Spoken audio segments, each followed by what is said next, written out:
So as I said before, XML is a very popular data format. It's used in just about everything from web services to documents and more. And an XML document does not only consist of elements and attributes and data.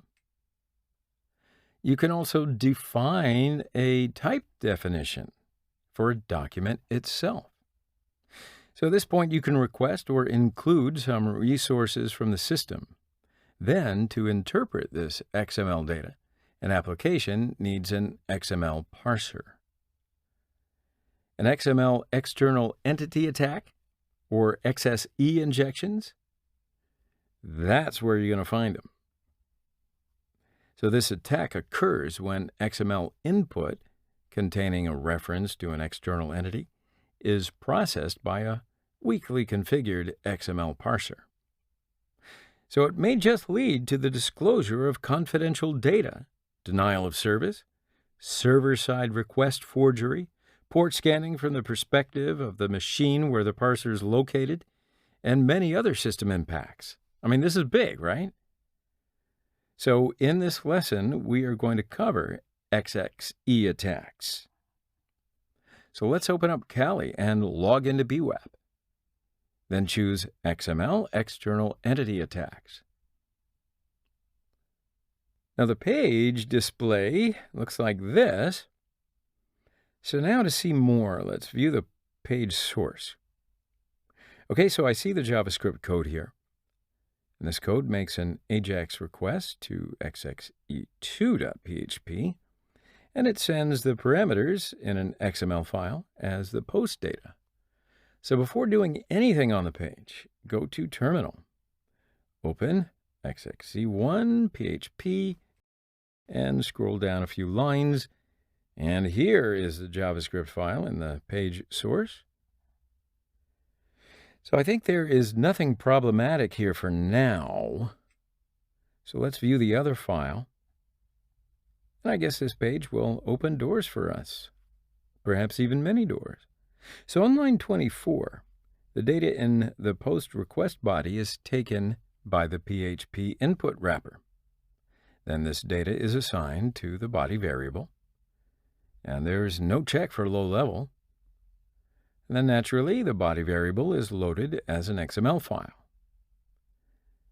And yeah, it looks like the rest is update code.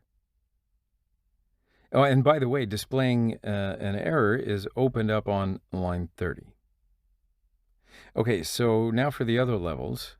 Yeah, it's a little bit different. So on line 78, the XML external entities are disabled. The line is commented. But for medium and high level, you can uncomment it. And the rest is the update code as well. And we can exit. Okay, so now go to Firefox, enable Foxy Proxy, and now I'm going to arrange the screen for you because I like this view. Okay, so when you click this button, the request on the right is sent. Now it's a post request, and you can see the XML file below as the post data. And for this request, Burp detects XML content. So you can view the XML tab. Oh, is it pretty? Okay, so forward this request, and the response contains just a message. Okay, forward. Send the request to Burp again, and send it to the repeater tool as well. Then let it go. Okay, so go to the repeater tab. Let me maximize Burp here. And now send this first request to check the connection. Perfect, so it updates B's secret. And I'm going to change here to B1 and send. And it's reflected the response. Okay, so just write something. And it reflects that also. So instead of this XML file, I'll just paste in this one. Now, my payload will define an external entity named XXE. And then it prints its value. And then send. Perfect. So this means that we can include external resources to that XML. Okay. Now, I'm going to use this payload, and it will bring us the content of the password file.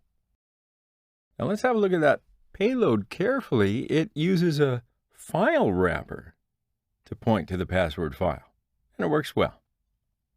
Okay, so now let's use one without this file wrapper, and it works also. Okay, so I'm going to paste this one, and it uses public instead of system, and we see the host name. So now we can use another PHP wrapper to pull resources.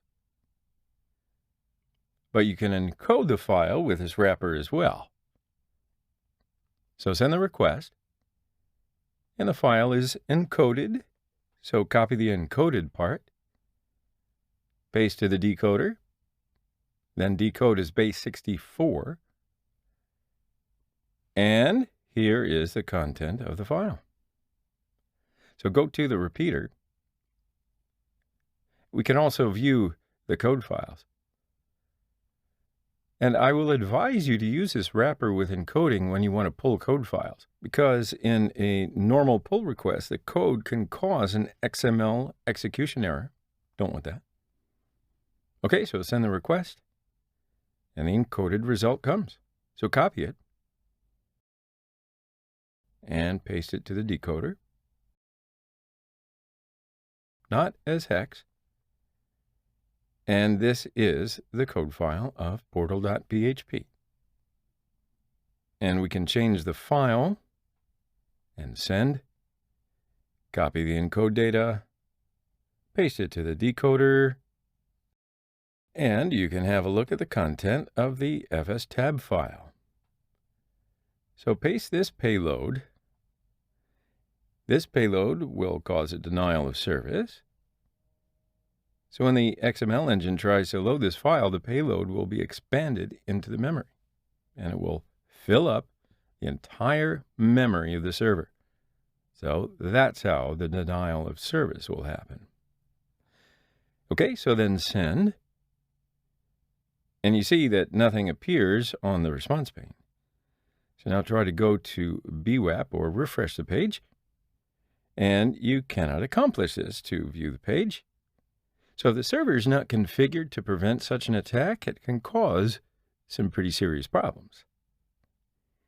But thankfully, the web server on bbox is configured properly, and we will get an error after 30 seconds. Far out.